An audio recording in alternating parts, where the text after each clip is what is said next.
For our cell analogy project, we're comparing a cruise ship to a general eukaryotic cell pictured in the bottom right. The nucleus is like the control room. Just like how the control room is responsible for controlling the ship and sending out information throughout the ship, the nucleus is responsible for controlling the cell and sending DNA and other signals throughout the cell.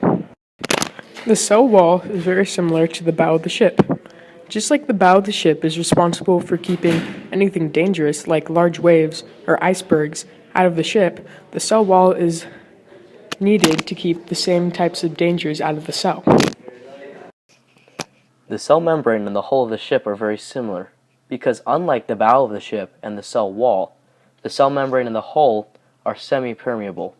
The cell membrane lets certain objects in and out of the cell, while the hull of the ship lets certain supplies and other things in and out of the ship via holes for gangways and portholes.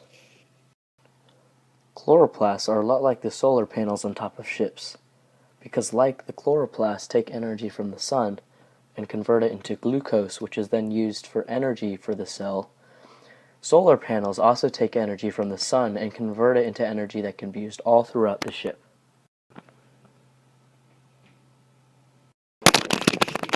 The mitochondria, like the engine room, are responsible for supplying the ship or the cell with the energy it needs to do its jobs.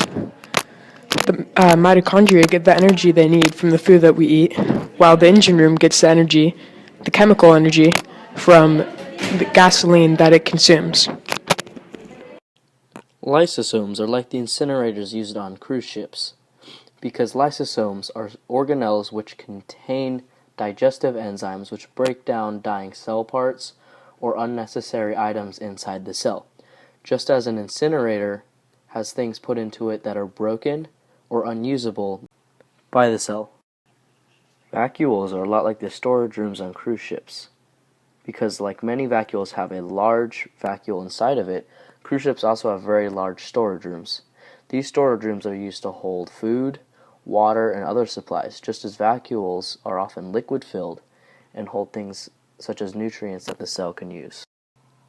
The endoplasmic reticulum is much like the ship's galley, because like the ship's galley is responsible for the production of all food on board, the endoplasmic reticulum is responsible for the synthesis of carbs, proteins, and lipids that are used throughout the cell, and parts of the endoplasmic reticulum called the smooth and rough endoplasmic reticulum. The rough endoplasmic reticulum has small organelles called ribosomes, which produce proteins embedded in the walls, while the smooth endoplasmic reticulum does not. The Golgi apparatus is a lot like what a line cook would do on a kitchen line in a cruise ship. As pictured in the picture on the left, you see lots of dishes with chefs around them.